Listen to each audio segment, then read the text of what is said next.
Welcome to footballgameplan.com, where football makes sense. I'm Emery Hunt, the czar of the playbook. Bring you our NFL Week 9 preview between the Detroit Lions and the Jacksonville Jaguars. Now let's look at some keys to victory for both teams, starting with the Lions. Like most games, the battle has to be won on the line of scrimmage. And I look at the Lions' defensive line depth. I think that should be on full display this week versus Jacksonville. So keeping guys like Nick Fairley involved in the game, Willie Young involved in the game in certain situations, should keep that Lions defensive line active and ready to go versus the Jacksonville Jaguars offensive line, in which they have the advantage. But let's go inside the lab and look at this Lions offense and how they can attack the Jacksonville Jaguars defense.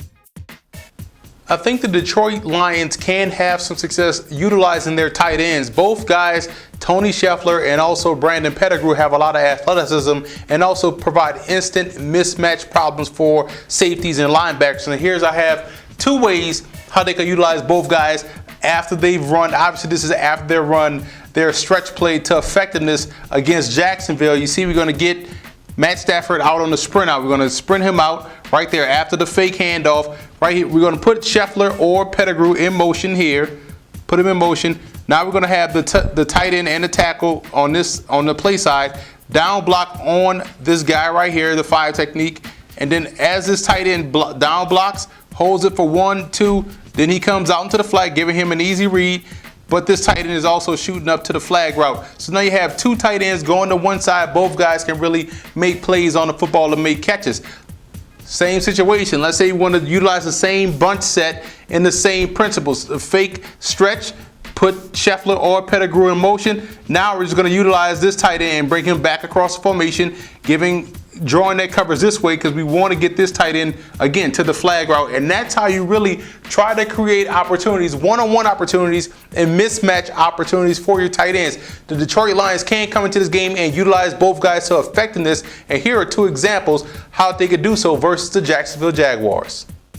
Now let's move over to Jacksonville in this ball game. I like what I saw last week from the Jaguars wide receivers. They came to life. Guys like Cecil Shorts, Justin Blackman had a huge day versus Green Bay. And if there's any secondary where you can continue to have success throwing the football, it will be versus the Detroit Lions. So look for the Jaguars to attack more vertically down the field as the matchups presents themselves. And I think Mercedes Lewis can be a huge part of that this week against the Lions. But let's go inside the lab and look at that Jaguars defense to see how they can get pressure on Matt Stafford in that passing game. I think the Jacksonville Jaguars can get to Matt Stafford this week by utilizing delayed pressure and switching up the looks pre-snap. And right here we're going to have what looks like a cover 2, but really it's cover 3. It's a strong cloud variation of the cover 3. And what's going to happen, we're going to send extra and drop a defensive end into the hook to curl zone for the zone blitz. You see right here how we have it blocked up. We got this defensive tackle tilt a little bit so he can cross face of the center. But you see where we're going to have linebacker has the curl out combination. This guy has hook to curl responsibilities. Deep third right here, deep third right there. And this is where the confusion lies because the strong safety is going to drop to the deep third because of this corner pushing like it's cover 2, but really he's covering the curl out zone. Blitzing the linebacker in this gap right here. This defensive end is going to show pressure, but drop back to hook to curl responsibilities. And I think this delayed pressure by that linebacker will give the Jaguars just enough time to get to Stafford, because Stafford is a guy that once he sees pressure coming, he's going to hesitate just a little bit, cock and recock that arm, and that's when the pressure gets to him, and that's how the Jaguars can effectively get Stafford on the ground and could possibly get off the field on third downs.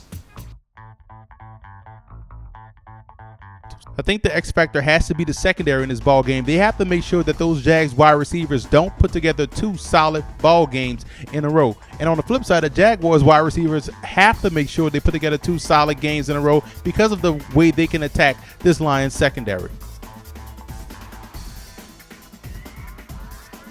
If you look at the personnel breakdown, one would think Jacksonville has no shot to win this ball game, but that's not true. Jacksonville's defense is very underrated, especially in the secondary, in my opinion. And I think they can match up very well versus the Lions wide receivers.